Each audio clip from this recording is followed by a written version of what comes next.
తెలుగుదేశం జై తెలుగుదేశం జై తెలుగుదేశం నారా చంద్రబాబు గారి నాయకత్వం నారా చంద్రబాబు గారి నాయకత్వం ఎన్టీఆర్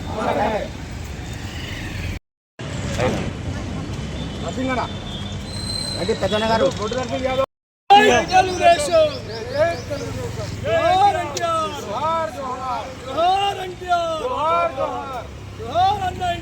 ఈరోజు స్వర్గీయ శ్రీ నందమూరి తారక రామారావు గారి 103వ జయంతిని పురస్కరించుకుని మహేశ్వరం కాన్స్టిట్యూన్సీ సరూర్ నగర్ డివిజన్లో అన్నగారి జన్మదిన వేడుకలు ఘనంగా నిర్వహించడం జరిగింది.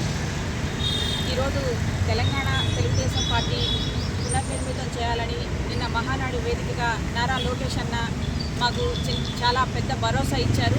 ప్రతి కార్యకర్త కూడా ఒక ఉద్యమ రీతిలో పాల్గొని మళ్ళీ తెలుగుదేశం పార్టీని తెలంగాణ గడ్డ మీద తెలుగుదేశం జెండాని ఎగరవేసే విధంగా మేము ప్రతి ఒక్కరం కృషి చేస్తామని తెలియజేసుకుంటున్నాం. ఈ సందర్భంగా తెలుగు జాతిని భారతదేశంలోనే తెలుగు జాతిని దేశంలోనే మొట్టమొదటి స్థానంగా నిలిచిన మహానుభావుడు మన నందమూరి తారక రామారావు గారు. దేశంలోనే తెలుగు జాతి అనే విధానంతోనే ఆయన తెలుగుదేశం అనే పార్టీ పెట్టారు. దీంట్లో ఎటువంటి కులాలకు కానీ మతాలకు కానీ స్వార్థాలకు కానీ అవకాశం లేకుండా ఆయన ముందుకు నడిచారు. కాబట్టి పార్టీ పెట్టిన 44 సంవత్సరాలైనా కూడా జనాల గుండెల్లో తెలుగుదేశం పార్టీ చిరస్థాయిగా నిలిచిపోవాలని నిలిచిపోయే విధానం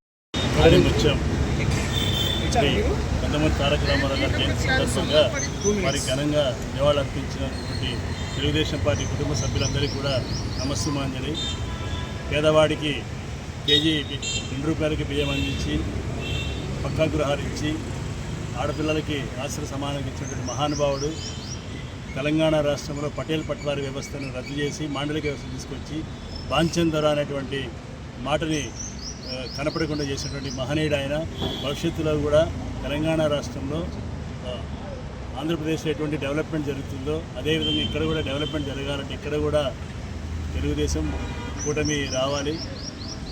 తెలంగాణ ప్రజల అదృష్టం కూడా మంచి రాష్ట్ర వ్యాప్తంగా దేశవ్యాప్తంగా కూడా మంచి ఫలితాలు సాధించాలా. నిరుద్యోగం తగ్గి నిరుద్యోగ యువతకు మంచి ఉపాధి అవకాశాలు కలిగించి మంచి మంచి కంపెనీలు రావాలా. ఇప్పుడున్నటువంటి ప్రభుత్వం కూడా ప్రయత్నం చేస్తుంది. కానీ ఇంకా భవిష్యత్తులో ఇంకా ఎక్కువ లాభాలు పొందాలన్నా ఏదైతే మనం తెలంగాణ కోసం పోరాడామో అలాగే ఆయన ఒక అడుగుజాడల్లో ఈరోజు ఉన్నటువంటి నారా చంద్రబాబు నాయుడు గారు కానీ లోకేష్ బాబు గారు కానీ మేము తెలంగాణలో కూడా మేము పాకేస్తాం పెట్టాను. ఇందులో ఇక్కడ తెలంగాణలో కార్యకర్తలు ఉన్నారు, ఓటర్లు లేరు, అది వాళ్ళు కూడా వస్తారు. పెద్ద మనిషి మాకు కూడా స్వచ్ఛందంగా మాకు ఎందుకంటే పక్క రాష్ట్రంలో పూర్తిగా అభివృద్ధి చేసిన తర్వాత తెలంగాణలో దృష్టి పెడతాం. ఎందుకంటే గతంలో ఇక్కడ మన హైటెక్ సిటీ కానీ లేకుంటే ఈ ఏదో బీడుపట్నం భూములు ఉండే గతంలో ఉన్నటువంటి హైటెక్ సిటీ ఈరోజు నంబర్ 1 స్టేజ్కి వెళ్ళిపోయింది. అది కేవలం చంద్రబాబు గారి సందర్భంగా మరియు తెలుగుదేశం పార్టీ పుట్టినరోజు వారికి 103 ఏళ్ల సందర్భంగా వారికి భారతరత్న చేయాలని చెప్పి మా పార్టీ తీర్మానం చేసింది. దానిలో భాగంగా వారు స్థాపించిన పార్టీ తెలంగాణలో యావత్ ఆంధ్రప్రదేశ్లో భారతదేశంలోనే అత్యంత క్రియాశీలక పాత్ర పోషించింది. ఆ గణాంకాలు పెద్దలకు మా రావు గారికి ఇక్కడ ఉన్న మహిళా సోదరులకు మా కార్యకర్తలకు అందరూ కూడా తెలుసు. భారతదేశంలోనే రాష్ట్రపతిని ఏంటో సాటిన మహనీయుడు మన నందమూరి తారక రామారావు గారు. ఇప్పటి పిల్లలకి తెలియదు, కాకపోతే తెలుసుకోవాలి అందరూ. యువత ఈరోజు హైటెక్ సిటీలో ₹1,00,000 జీతం ఎత్తుతుందంటే అది ఓన్లీ తెలుగుదేశం పార్టీ చేసిన అభివృద్ధి.